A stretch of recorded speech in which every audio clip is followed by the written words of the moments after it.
With your help, we can continue to fight for freedom, reach new audiences, and bring important information to the public free of charge. This is not possible without your generosity. Join our quest for the truth and our freedom and donate today, telling it as it is.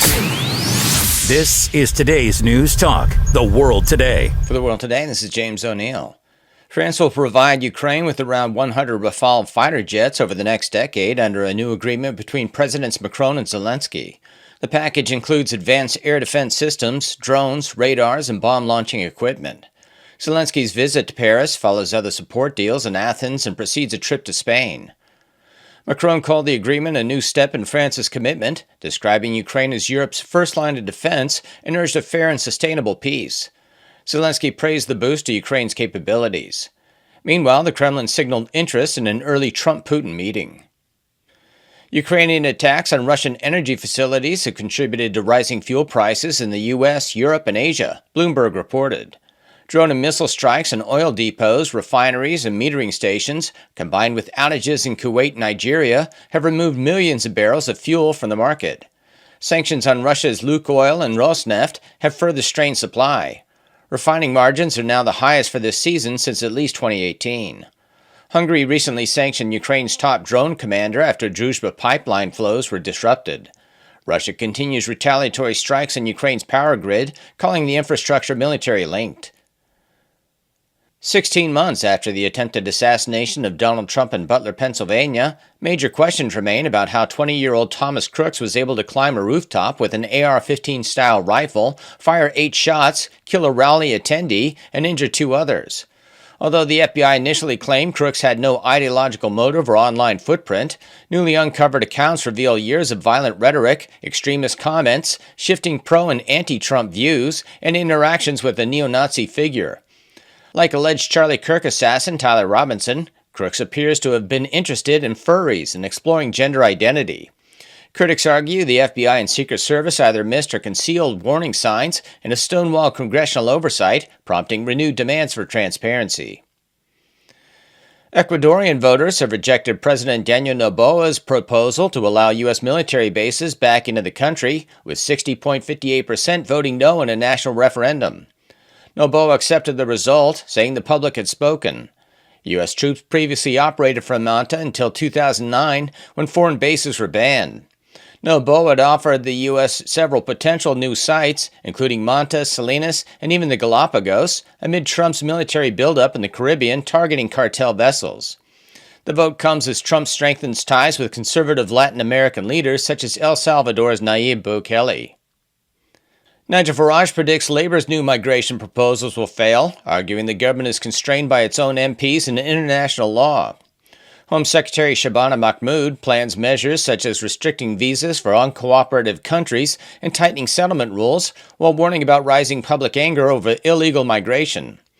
Critics on the right say the policies are largely symbolic, noting Labour's opposition to scrapping the Human Rights Act or leaving the ECHR, steps Reform UK argues are needed for real enforcement. Reform UK says its 10 councils have saved £331 million in 6 months by cutting what they call government waste, using teams modeled on President Trump's Department of Government Efficiency. Deputy Leader Richard Tice said many savings come from scrapping green agenda commitments, including canceling electric vehicle transitions and undeclaring climate emergencies. And what we're identifying is, yes, we can save money in numerous areas, but there are other areas where actually there is a change of regulations and statutes that are required. And if this government doesn't do it, then a reform government, after the next general election, will urgently bring in major reforms to local government in order to achieve this. This has been James O'Neill for The World Today. With your help, we can continue to fight for freedom, reach new audiences, and bring important information to the public free of charge. This is not possible without your generosity. Join our quest for the truth and our freedom and donate today, telling it as it is. This is today's News Talk, The World Today.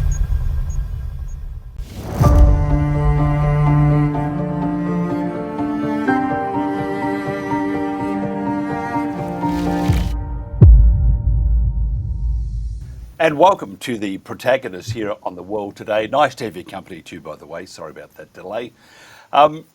Today it's UK excess deaths and the cover-up, which is just the mind boggles. Years after the COVID fiasco, trust in public health authorities just cannot be repaired. Are they seeking redemption? Is the public demanding retribution? Is media retracting its lies? The answer is no. UsForThem, together with Dr Clare Craig, has been involved in a 2-year fight to obtain vaccine mortality data. However, deaths in the UK by Covid Vaccination Status has been refused by a court. Despite requesting anonymised data, they lost on the grounds that, wait for this, that releasing the data might endanger the mental health of the relatives of the deceased, not to protect those that are hiding the data.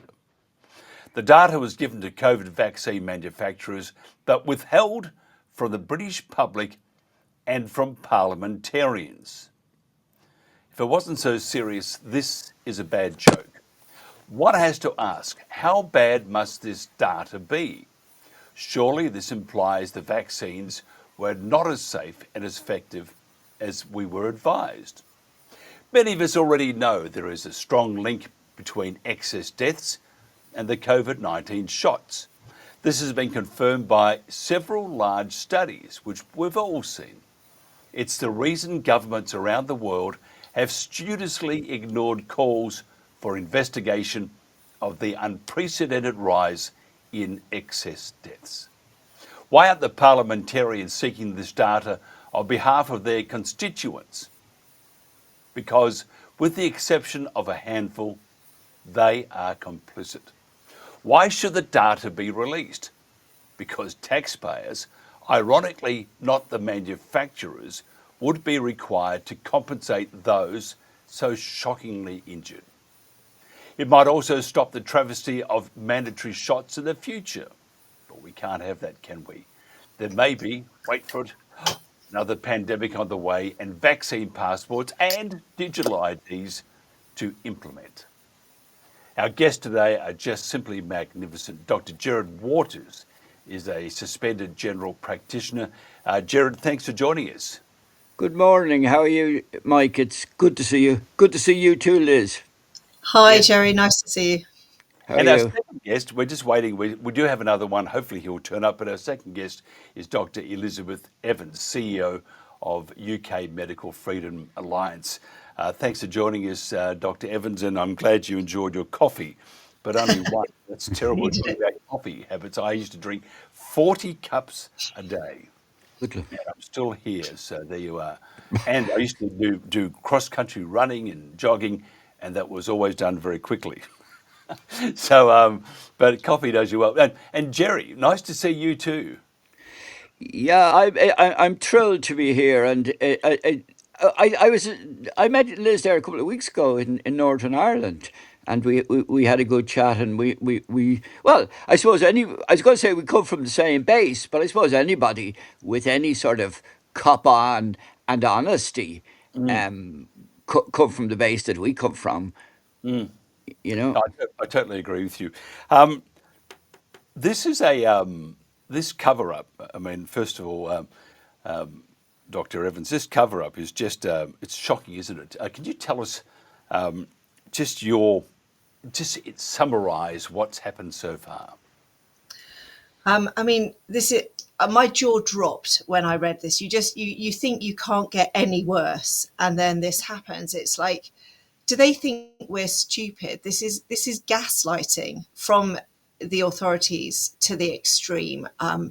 They treat the public like children. They seem to think that we are not noticing what is going on around us. And it's just so obvious, like, what are they hiding? You don't make those sort of excuses unless there's really damning data. So, I mean, I think, trust is completely gone in the public health authorities and the regulators. And it was really interesting. I actually looked at the article in the Telegraph, which broke this story. I read the nearly 1,500 comments. So I skimmed through about the first 500. I only found one comment criticising or sort of upholding the safe and effective narrative. Everybody else sees right through it. So it's like the government and the health agencies know we know, and we know, but they are continuing to pretend that there is nothing to see here. And it is just so frustrating. And it feels like even when I think it was an amazing case that Clare Craig and UsForThem actually took the Information Commissioner to a tribunal. So we at the UKMFA were given the runaround for about 3 years by the MHRA on a freedom information request, trying to get similar information. We took it to the ICO. Everything just takes so long, and then they come back and they upheld our decision, but then the MHRA get away with saying, well, we can't afford this. It would cost more than £600, so that they were able to refuse. And then in the end, the ICO just ends the case. And so, but we didn't take it to court. But now you see what happens even when you do.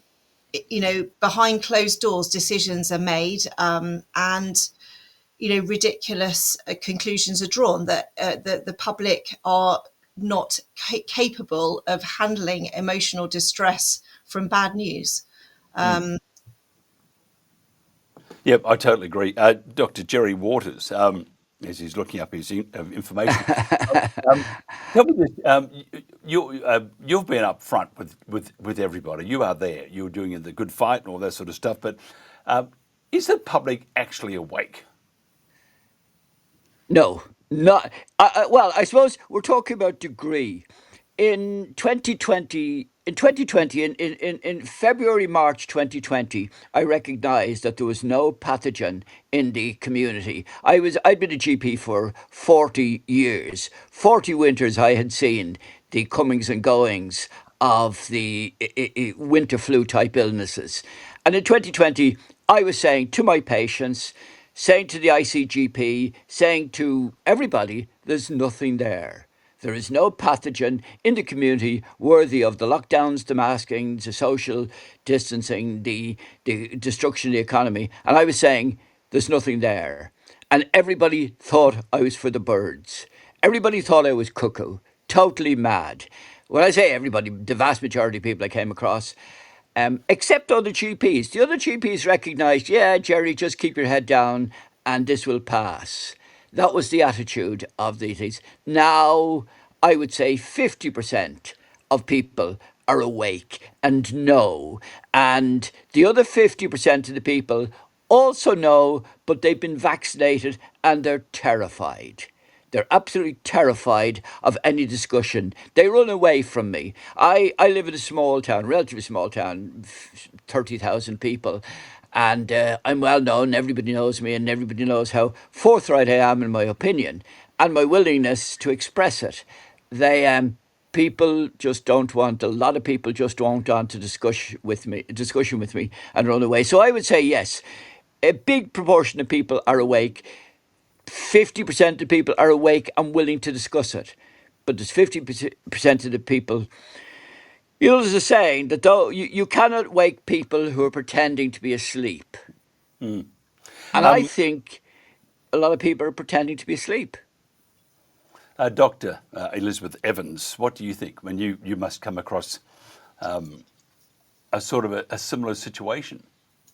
Yeah, but I think the evidence is just in front of our eyes, isn't it? That everybody is so sick. I hear my daughters who are in their 20s talking about how their friends are so sick. They've got, friends with cancer, friends with heart problems, which we would never have experienced when we were in our 20s.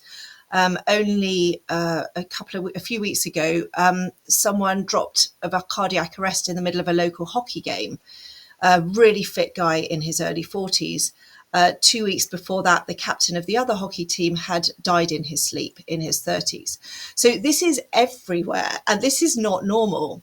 And you just wonder how long the authorities think that they can keep gaslighting us and pretending that there's nothing going on when all around, so many people we know individually, everybody knows people who are getting, turbo cancers, heart problems, arrhythmias, myocarditis, all these things which, most people would only have one or two experiences of that in 10 years. And now it's everywhere, and it's in young people, these athletes that were dropping, on sports pitches in front of the world's press. I mean, so it's really, and I think it was really encouraging reading the comments in the Telegraph. And I know that will be one section of people, but 99.9% of them were calling this out and calling out the corruption and the fraud and the fact that these jabs were not safe and not effective. And this is what people like Gerry and I have been trying to warn about since 2020, because we could see that if you roll out something with no long-term safety data, only 2 months of safety data, there was nobody on the planet when this rollout started who'd had this stuff in their body for more than 6 months. So we couldn't know what their health would look like in 2 years, 5 years, 10 years. And it was completely reckless. And, it would have been pure luck if that was not going to cause huge damage. But it should never have been allowed, because you cannot treat the public's health with such carelessness. It's just reckless. It's playing fast and loose with people's lives. And now we're seeing the fallout, and you can't take a vaccine out. And that's the problem. And that was why we were screaming from the rooftops, getting cancelled, smeared. I got debanked from PayPal and all the rest of it, because we didn't want to see this happen. We're devastated that we were right. And it's heartbreaking. It's absolutely devastating.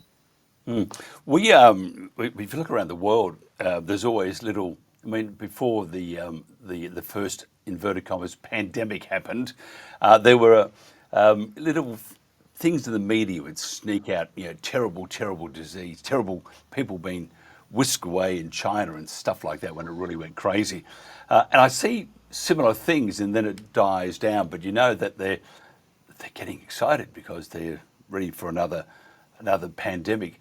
I think it's going to happen again, and I think with the increase in powers from the WHO, I think many countries, if not most of them, are in deep trouble, because they can mandate that you're going to have to lock down and do all sorts of terrible things, throw your mother-in-law on the altar and that sort of stuff. And what we have is we have this movement towards, in my opinion, another pandemic, another inverted commas pandemic. Gerry, what do you think? I believe in my soul, in my heart and soul, that this was not a mistake, that this was not just recklessness with the health of the people. I firmly believe, and I can come up with no other logical explanation other than the fact that this was a deliberate cull of the people. This was a deliberate effort on the part of a large proportion of the elites or the globalists to reduce the Malthusian idea that the world is overpopulated, and an effort to reduce population through killing people off with the direct effect of the messenger RNA or the adenovirus be injected into the people with the killer liponanoparticles, which is equally as dangerous. They both kill people and to reduce fertility. But unfortunately, I think this is only one leg of the attack on the people. I believe what the next attack is going to be, not so much a pandemic, a human pandemic, but I believe they're coming after the food sources.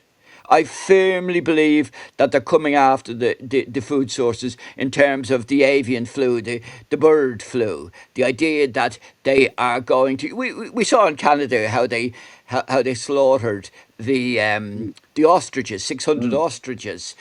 Like that was barbaric. But it wasn't only barbaric, it was planned. It was sending out a message. It was to get the idea into the people's minds that there is a deadly bird virus out there. The unfortunate thing is that all the proof of these things is based on a PCR. And we know that Kerry Mullis back in the 80s, when he got his Nobel Prize for inventing the PCR, said it was not suitable. It actually shows you some strands or some nucleotides from the virus, perhaps in your system. Doesn't say when they were there, doesn't say whether they were, when they were causing infection. So What worries me is that they're using the same method to prove the existence of the bird flu. And then you go on to the methane rubbish in the cattle to reduce the, what's the name of the drug they're using in Europe It's to Bovar. feed the cattle. Sorry? Bovar.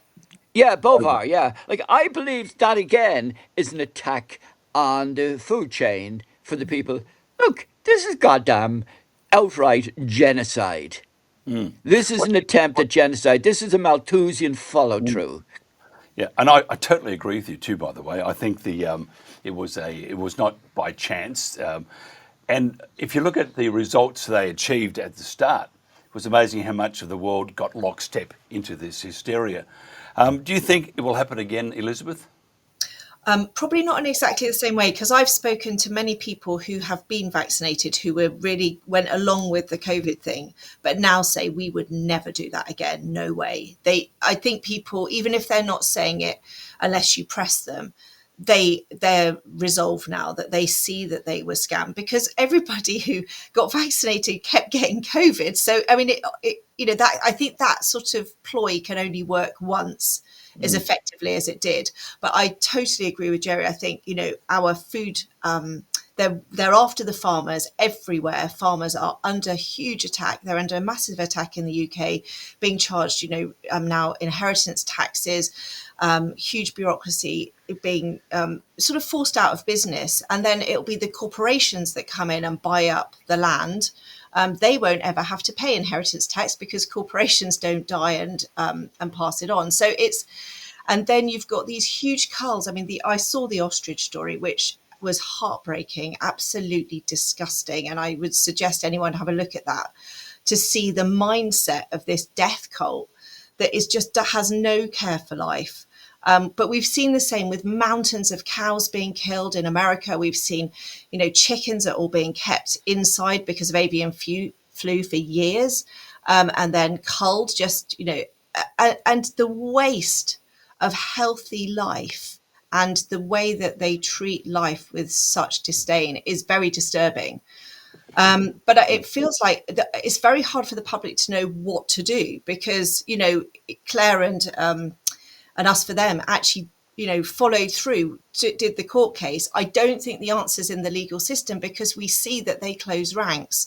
The narrative has to be maintained, no matter how absurd the excuses. What were the excuses? That distress or anger of bereaved relatives meant that they can't release the data, or that it could lead to misinformation and could have an adverse impact on vaccine uptake. I mean, so what, the vaccine uptake is more important than the truth. And then they claimed there'd be a risk of individuals being identified. And you just think, how many people go through spreadsheets and triangulate them with news articles, and it wouldn't give you any more information than you knew already that somebody had died, and if you knew that they'd been vaccinated, because it was all going to be anonymized. So all of their excuses are completely spurious. And there was some really heartfelt comments on Twitter, on X, from a couple of vaccine widows and widowers. So Charlotte Wright, whose husband Stephen died from the AstraZeneca, I think it was. She said, "Since when do they care about my mental health? Why on earth would they think not releasing data is somehow protecting my mental health? Because her husband's never coming home. 5 years. Her kids are growing up without a dad." Gareth Eve also said on X, as someone who lost his amazing wife to a COVID jab, as a dad of a little boy who lost his mummy at the age of 6, I assure you my heart and mental health is already very much broken. So it's just callous. The way they treat the public is disgusting. And we are the public, the taxpayers, who not only have to pay for the compensation schemes, we paid for the research, the development, the marketing, and the rollout. Pharma basically got this for free, courtesy of the taxpayer, and with none of the risk. And the people who took the risk were the public, but they weren't told the risk. There was no informed consent. Medical ethics were completely, discarded in this process. Gerry, this is for both. And by the way, if you think of something like a light bulb moment at that particular moment, please feel free just to pop in and join. Just get this You conversation shouldn't. going. You shouldn't extend that invitation to me. Liz knows that. I am totally ruthless in popping in. So don't allow me. Don't allow me to do that at all. I have the dumped button. I have the dumped button. Mute me. See, the threats have begun. But I'm just thinking, though, and Elizabeth makes some great comments. I mean, and I do go on a bit about this, but has humanity lost the humanity bit? You look at the poor birds, those ostriches, and by the way, it was an abomination of law. It was just terrible and cruel. We don't care about whether it's a human or an animal. We seem to be all consumed by ourselves, or are we? Is it that the government is creating this dog eat dog? You're just a number. You're just a piece of flesh walking around. Are they creating that? And why? Because I can't understand. Why aren't we doing more? Because surely those that are less fortunate than you and I, those that are more vulnerable, those that are more that they're apt to be kicked in the face with sand. Surely we are tasked with looking after these people. And they say the good old days, they were never good, but go back a few years and people cared about people, and people cared about those less fortunate. Gerry, where have we gone wrong? Have we lost our moral compass, or is this what government wants? I think, no doubt, it's about what government. This is what governments. This is what the globalist governments across the world. In the Western world, we can really only see it. But I'm a sort of the eternal optimist. I think people are good. I've got faith. I've got great faith in the intrinsic goodness of people.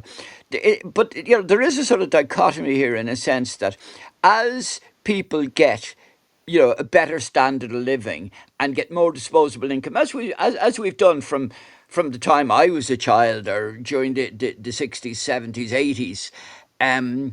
People have got a better standard of living. They've got more disposable income, and they are inclined to give more to charity and that. So I believe that in effect, the moral compass depends on your need.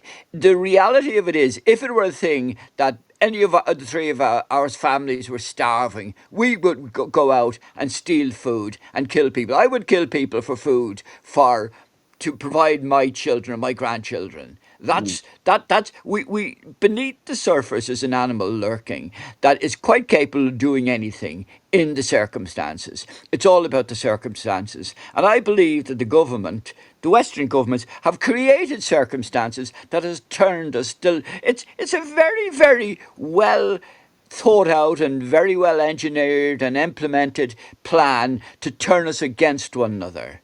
But if anything, again, being an eternal optimist, I believe that there is one good thing comes out of the COVID, and that is the skepticism of the people. The people are now, have seen through the lies. I've been campaigning against the anthropogenic global warming, cooling, climate change since 1971 or 72. Like, I've been sort of front and centre in saying carbon dioxide does not cause global warming for 30 years, or global cooling, or climate change. And it's only now that it's crazy that people are coming out and agreeing with me, and hundreds of thousands of people agreed, but just weren't coming out. So, I'm very used to being on swimming against the current.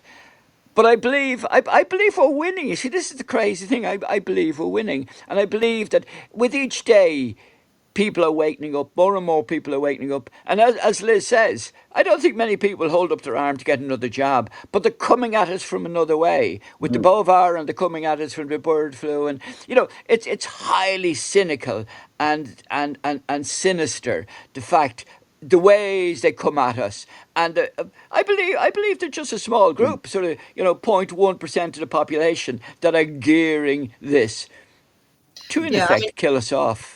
I would I'm a Christian, and I very much see this in a spiritual dimension, which we are in a battle. We're told, in the Bible that we're in a battle for eternity between good and evil, and for the souls of humanity. And it feels like, we've seen a huge revealing of the evil that goes on when you dehumanize people, and the attack that we're seeing on all fronts is basically against all that is good in the world, against life, creation, humanity, families, marriages. All of those things are under attack. Those are godly things. And what people are being promised is that sort of individualism. You can get money and power, and greed is being rewarded. All of these things, which are the sort of the evil side. And this is why I'm campaigning on medical ethics, because medical ethics basically protects the individual. It says that every human life is sacred, and deserves to be treated with dignity and respect, to have bodily autonomy, that nobody can do anything to an individual for whatever reason. And the minute you strip away medical ethics, so what happened in COVID was this collectivist response, which was saying it doesn't matter about the individuals, the ends justify the means, as long as most people, they claimed that we are saving lives, so your body, your choice doesn't matter anymore. But then the minute you do that, medical ethics are there because there's an imbalance of power between the doctor and the healthcare system and the individual, who's very vulnerable because they wield this power over them. And so it protects from abuse and atrocities. And what we see is the minute you deny people informed consent, or you mandate medication on people, or you don't give them the right information so they can make an informed decision, then we've seen the abuse and the atrocities that have followed, and the devastation it's left in its wake, which is part of this, is the excess deaths, which were entirely predictable. Anybody, you don't need a science degree to say that if something's got no long-term safety data, you would not be giving it to everybody, to 5 billion people. You would give it to a tiny number of people, possibly, who were at such high risk, and they were in, knowing that there was no data on fertility, that there's no data on cancer. But if they were 85 and said, well, I'm never leaving my house again because I'm so scared of COVID, fertility is not an issue to me, I'll probably die in the next 3 or 4 years, I'll take it, and I'll take the risk on no long-term safety data. But no sane society with no scientific understanding would ever have said, we give that to children, we give that to healthy people, because that's insane. But Liz, remember, not only was there there was safety data, they knew, but not only did the Pfizer, but CDC wanted to hold up the broadcast and to the public for 75 years. They wanted that information locked away from the people for 75 years, and only for a New York judge who actually went against it and said, no, you've got to show this. You've got to show this in tranches over the next sort of 9 months. But the information was there. There's no doubt about it. You're right. And so I'm saying the public should have realised this was a stupid idea. But we now see there was total malice.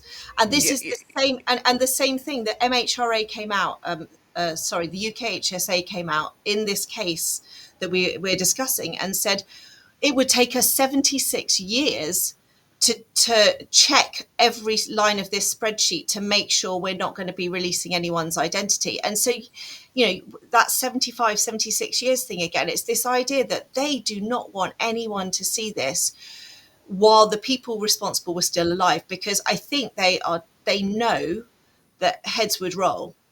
And they're protecting themselves. And this is what we've seen sort of with other scandals in the UK. We've had the infected blood scandal. We had the post office scandal, all these things. Yeah. 40 years later, you're finally getting the truth, but it's too late for so many people. And there is no justice at that point. Nobody's going to prison.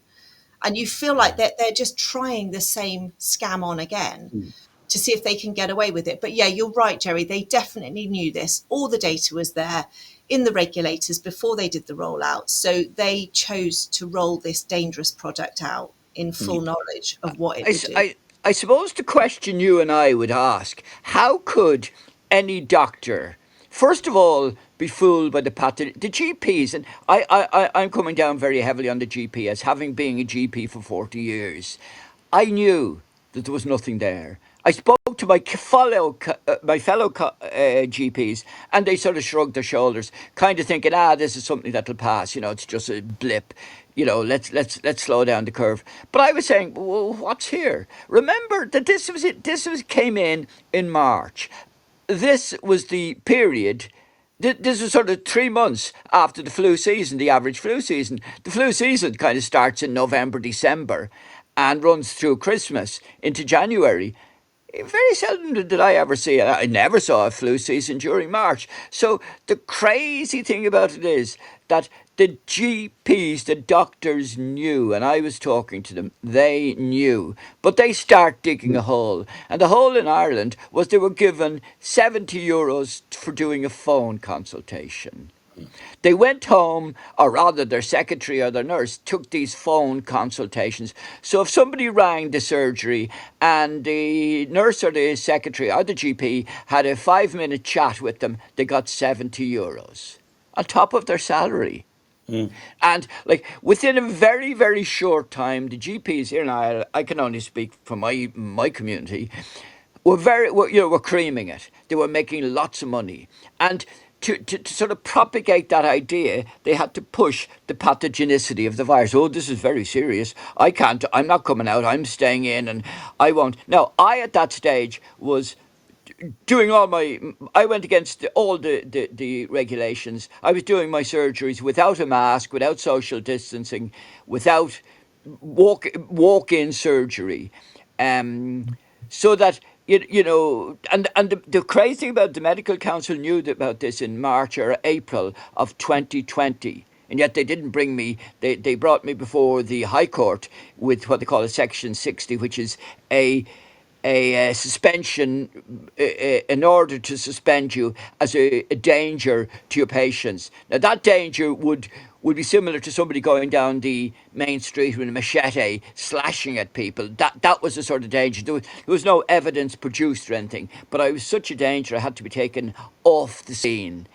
In spite of the fact that from the previous March, a full year previous, they knew my stance.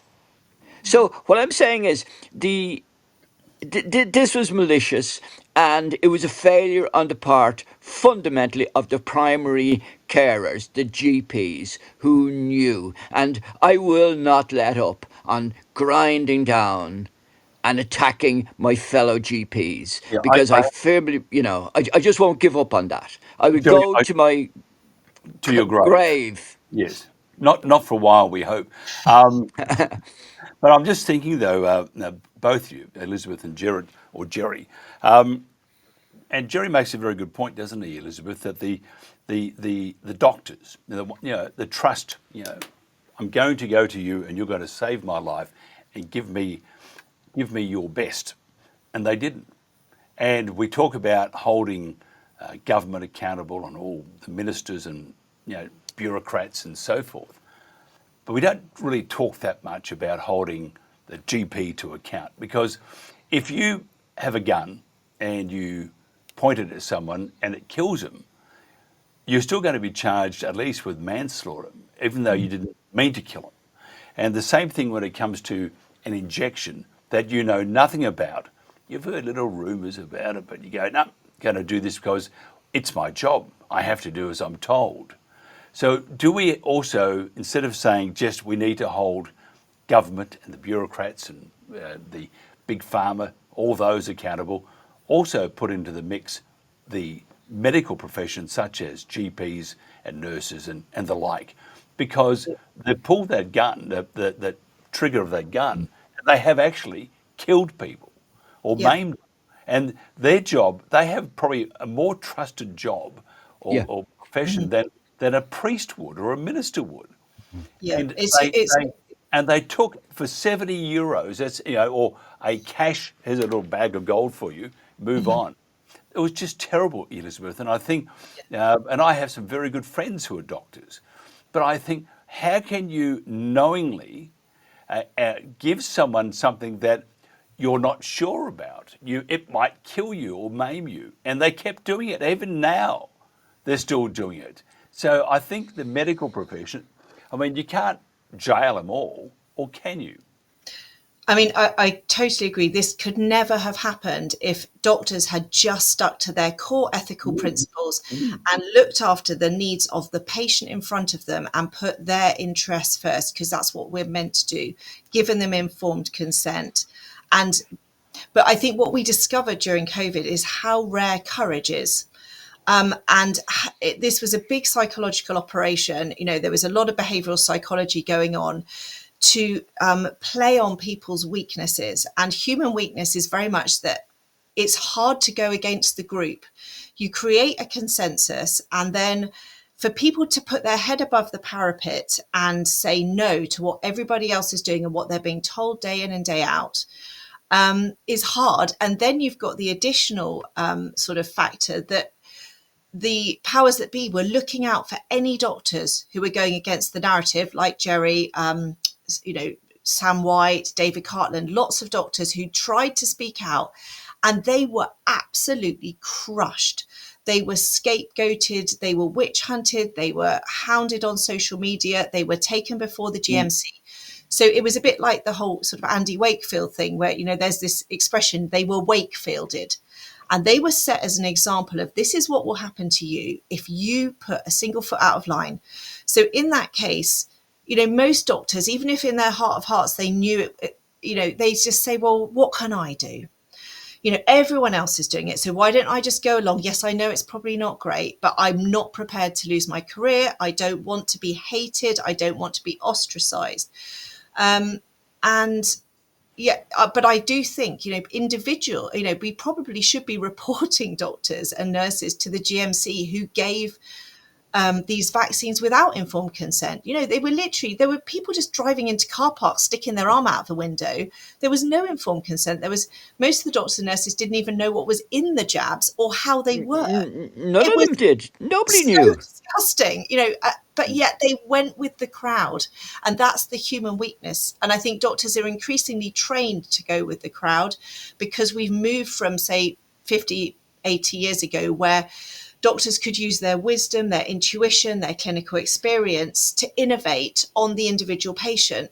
Now they're all following these top-down protocols, which are written by distant bureaucrats and which basically deprofessionalize the doctor, because the doctor, once he has his diagnosis or has a situation, he's no longer relying on his own judgment, but he pulls out the protocol and follows it, and he follows rules and follows the orders. I was just following orders, and didn't we see that in Nuremberg? Yeah, that's not in Nuremberg. It didn't work.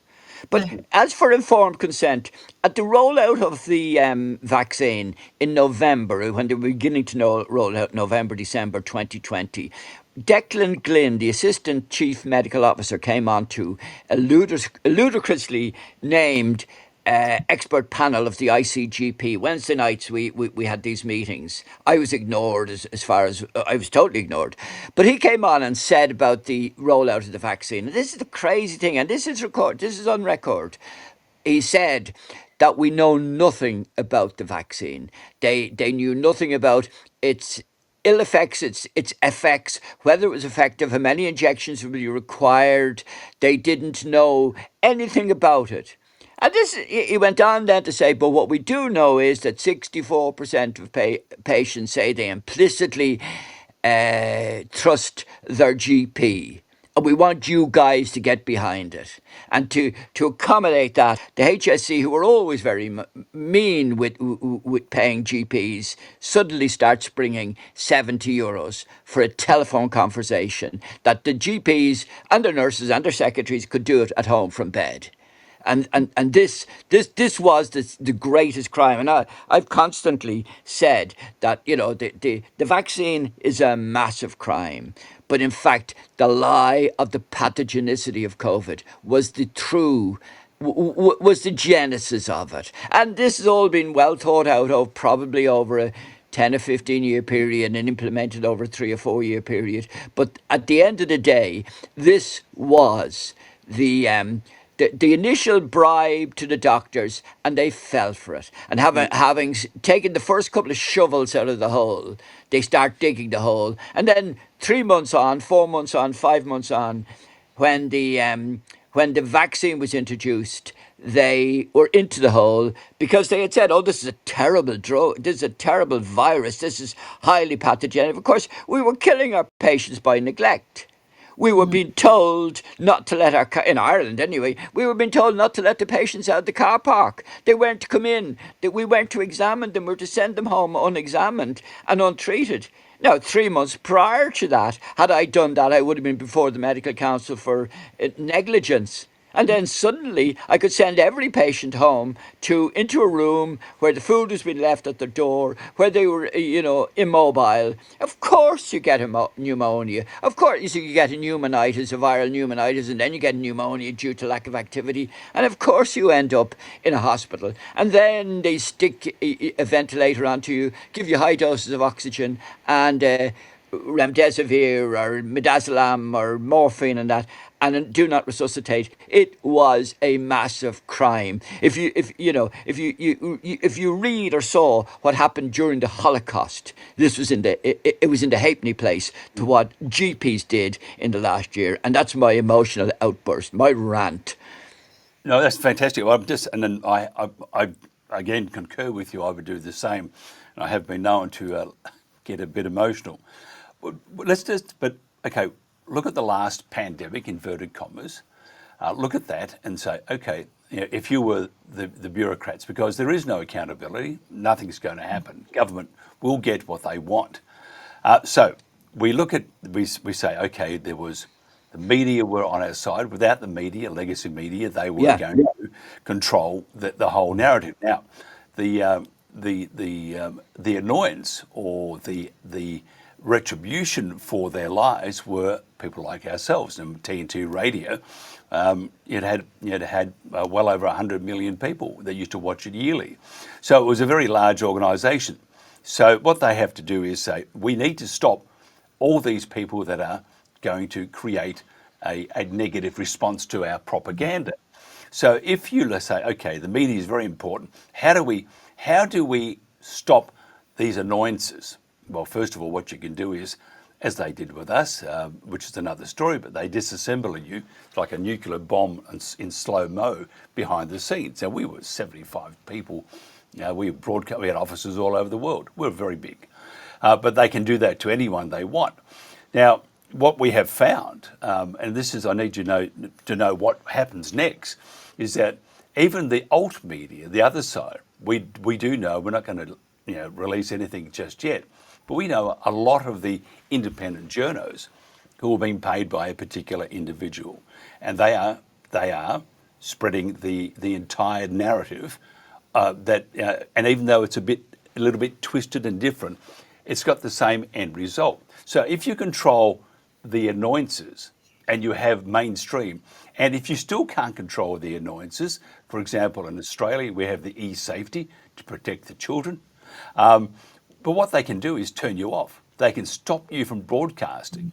And the same thing with Ofcom. They can do that too. So if they can do all that, and they're like an army, they have now learnt how to win the next battle. Like they've gone back, because they're not relenting. So have we. We've also learned. But if they can turn your source of information off, if they can stop you from going to the town square, Gerry, they can then do it again if they want to. And how do you find that information? Well, as one whose head has been on a spike at the gates of the town for the last 5 years, it's not so bad up here, I was the sacrificial lamb. I was the only GP in Ireland to be suspended and lose my licence. The other guys were harassed, and I think it was probably easy for them to decapitate my medical career than to put me through the rubbish that the other lads went through. But and McCloskey in Northern Ireland. But at the end of the day, I firmly believe that we too have learned. And not only have we learned, but we now know who the natural leaders in this are and is. And in 2020, I was totally, absolutely, completely alone. I knew nobody else that was on my side. I know an awful lot of people are on my side. I think we've learned. I think the public are learning, and I think we can look, irrespective of what they do. We can short circuit it. We can get by it. We can learn. We have learned, and Yeah, that would be my message.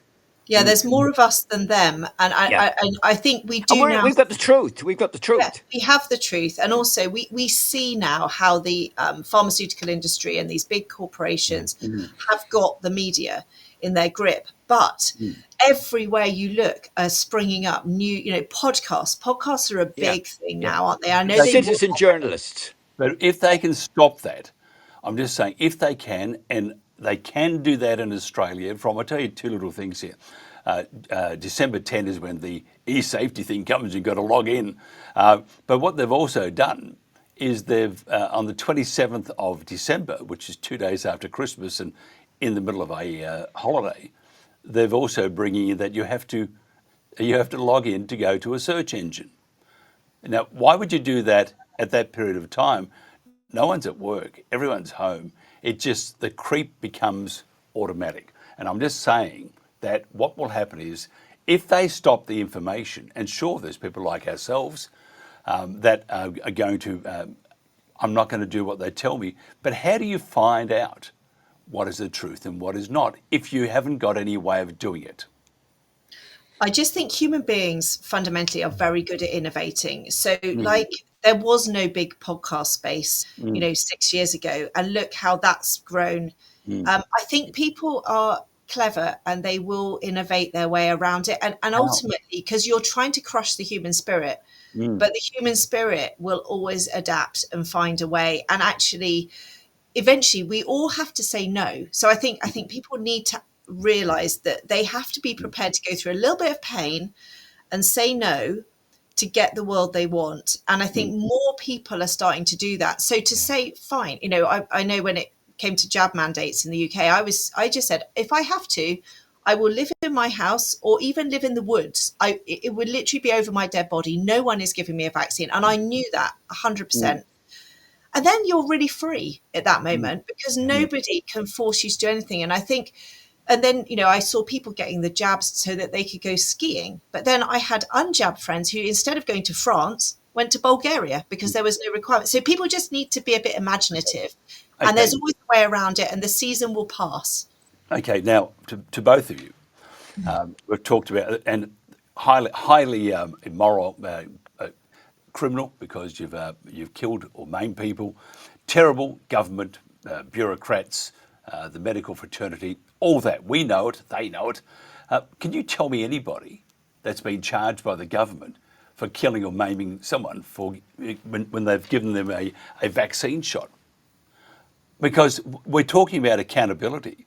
At the moment, I can see, I know in Australia and most likely in the UK and the US, there is no accountability. So they've gotten away with a very, very exposed crime. If they can do that, they can do anything because they should be, Gerry's right, these people should be in jail. They should be in jail. And Yeah, they're not. as of yet, there isn't the accountability. But as of yet, the How people, many years you ago? remember, we're in an evolving situation. A bit slow. You know, it's very slow. It's glacial, without a doubt. But at the end of the day, it is evolving and it's moving in the right direction. And the dam is massive. The dam of misinformation against us is massive. But there's an awful lot of leaks in it. And they're getting bigger. They're eroding. They're cutting through the dam, and there's no doubt about it. But from this is the I hate these kind of cliches, but this is the acorn, and it will become an oak tree of people, of numbers, of truth. I do believe, and again, like Liz, I've got.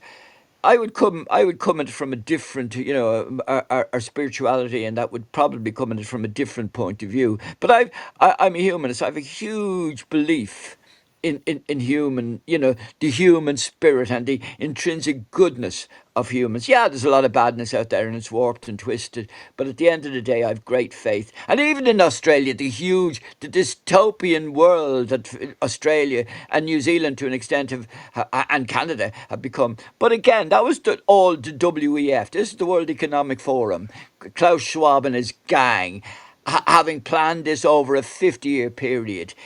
I think they've shot their bolt. I think Yeah. they've shot the bolt. I think, and I think we've survived. And due to people like Liz and McCloskey, these fighters, and Clare Craig, like where would you leave, Clare Craig? Not to, like it's disingenuous or it's bad for me to actually start naming people across the world, But there are some fabulous people. They're not all as boisterous and noisy as I am.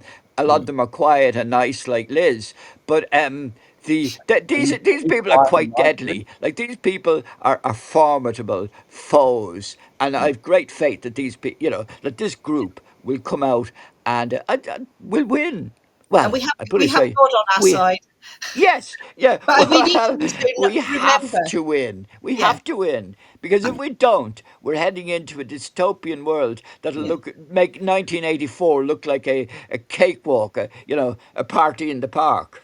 Okay, And now, ultimately, Bill Gates, Klaus Schwab, Borla, all of these guys, they're just human beings. We mustn't Yes, give them yes, godlike qualities that they can somehow make the perfect plan that nobody can get that's around. right. Yeah, Because they're yeah. just fallible human beings who go to the loo, go to sleep at night, and Put die their of old trousers age. on one leg at a time. Yeah. hopefully you don't go to the loo while you're in bed. I'm just thinking, Well, you get to an age where it doesn't make any difference. look, Having worked I did though. in geriatrics, I Now, for a while look, in nursing homes, I know that oftentimes there's not a huge difference. but I still don't. Sorry, I cannot agree with you about how we're going to get. We're going to see the light and work out a way of doing it because we have. I mean, if you read the crime section of newspapers, you'll see so and so has been arrested for attempted murder. Da da da da.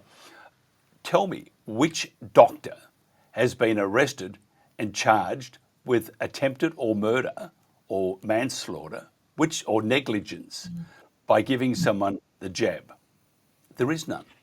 And No, that absolutely not. Yeah, doesn't but that it's make a system. It's a but doesn't system that that make that it's accommodated the that. people? It's the people because Liz just said, after all, they're human. But these humans, and forget the classes and those. Look at what's around you. Look at your local council. Look at your local GPs. Look at your local government, and then look at the UK government. Please just tell me one that has been held accountable. I can tell you in Australia, like yourselves, if they bring this up still, they will go after you. And surely now that we know of all the information and all the studies and the data available, that it's highly, highly dangerous to see ads on radio and TV saying time to get your COVID shot, Yeah. and doctors still doing that. Yeah. Surely, for goodness, I Yeah, mean, everything that it's we're talking criminal. about, I but can't believe that we're they've gotten still away with giving these blimmin', dangerous products to anybody. It's absolutely obscene. And the fact that doctors aren't just saying, enough, we're not it. giving it anymore. It's not But they're benefiting our not. patients. They're And we're still doing saying, it. They're just yeah, I know. rolling it out. But So, 'twas ever thus. I mean, this is the good evil thing, isn't it? And I mm, think, we have to, we can't control the outcome, but we can only control how we behave. mm, And just trust that when we're speaking the truth and being courageous and trying to do right and caring about humanity and acting in love, that mm, will impact the world. And, I believe that all of these people will get their final judgment and it's not going Yeah. to be good. mm, And it may not be in this world, but I do believe there is justice eventually. So, I hope so. Well, Liz, I'm not going to leave it to the next world. I'm going to insist, and I'm going to fight till my dying day. Maybe that may be tomorrow. I'm an old man, but the No, you're not. yeah. But at the end of the day, I intend to see I can't really discuss it openly, but I'm in the process of bringing charges against people in the courts. I'm preparing a case at the moment, and I would hope that my expectation is not necessarily to win, but to expose the truth. Mhm. Because the judiciary in Ireland is crooked, as it is in Australia and in Great Britain and that. But the judiciary is broken. The system, like the very fact that judge in the Clare case, in the Clare Craig case, incidentally, I refer to her as care rather than Claire. Bringing care back into healthcare. But the fact that judge admitted that there was something so heinous in the vaccines, that the knowledge of them would cause distress rather than the vaccines would cause. Like, that's such an admission. Like, Yeah. it's crazy to bring it back to that. No, I intend, and I will fight to my dying breath to bring these people to account. And I would hope but my father lasted until he was 94, so that gives me another 20 years 40 to years, fight another this 40. case. But Elizabeth, I keep talking about all these things that we've talked about. We've talked about it how many times? These people, they're still doing exactly what you and I and what Gerry's saying that shouldn't be happening. How dangerous it is. They know it's dangerous, and they're still doing it. And I think that's to say that's a disappointment is the understatement. But it does say, though, it does say that at this stage, not won, they haven't won, but at this stage, I think they are planning for something else, because they know, Oh, they are. Yeah. and they know that we can't, I mean, we know, look at all the doctors around you. We know that, look at Hancock, look at the whole lot. They know full well. But they are still there. They're going out for dinner. They're having whatever they want. And they are still free people. And they shouldn't be free people, because they have committed crimes against your friends, my friends. And here's the odd thing. We know all this information, but I'll bet you a beer. No, I'll bet you a scotch. I like scotch better than beer. Gerry and Elizabeth, I bet you Guinness. that's like tart. Let's just stop this. But I bet you though that this will happen again, and this time the people will fall lockstep again in. And it's very, very scary, because if you shut down the opposition, which they can, and we know, and I'm not just saying this to be alarmist, we know a great number of respected, not alt media, but close to it, journalists and stuff, who are in the back pocket of a particular person. And we know that. So what we're saying is that we're having a good talk, we'll have the good fight, but if they want to, if government wants to, it's going to do exactly as it wants. Case in point, who's been charged, who's been found guilty? Actually, forget that, who's been charged with committing a crime against another human? None, zero. And that, I lay my case to you, good people. So, final thoughts. Am I nuts? Am I a pessimist, or No, what?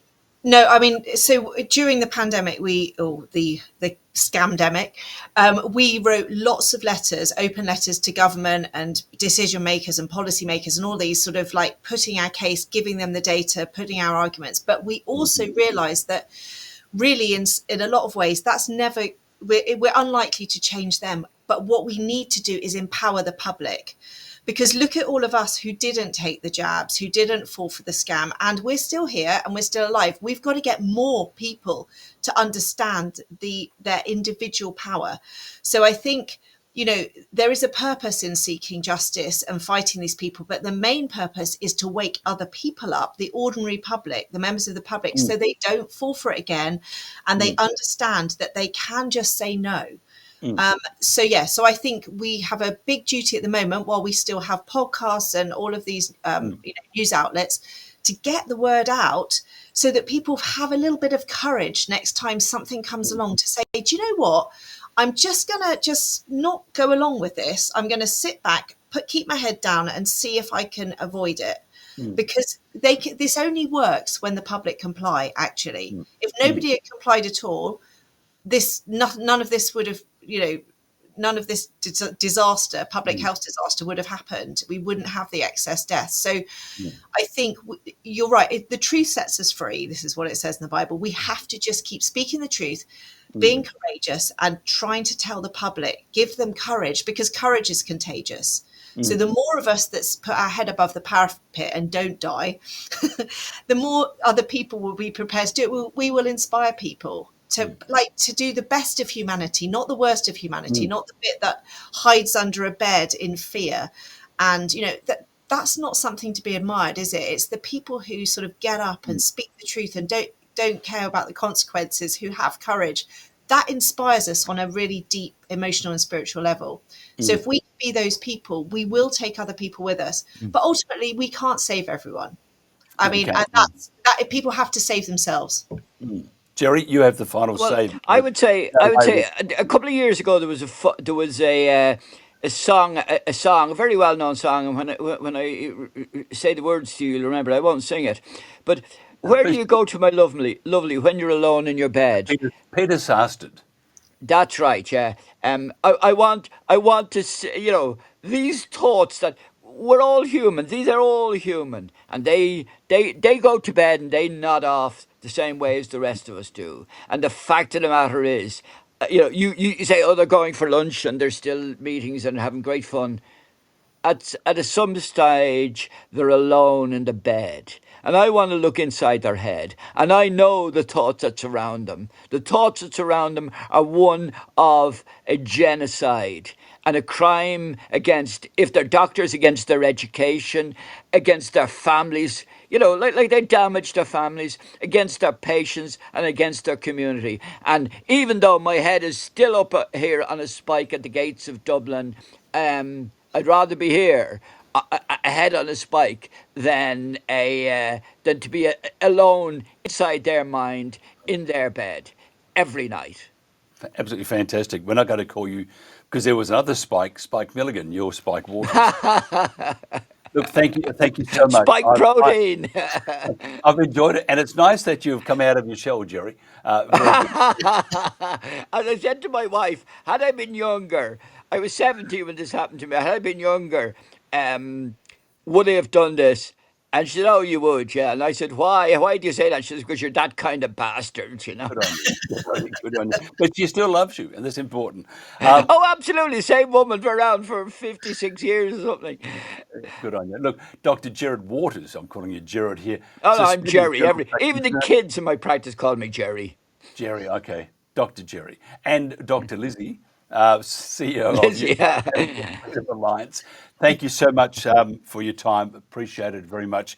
And I think we need to do this again very shortly. So, yeah, it's fun. Yeah, that'd be fun. It was fun for me. I don't know about the two of you. Yeah, I really enjoyed it. Thank you very much. It's been very good. Thank you. Thank you. This is The World Today, and this has been The Protagonists. Thank you so much.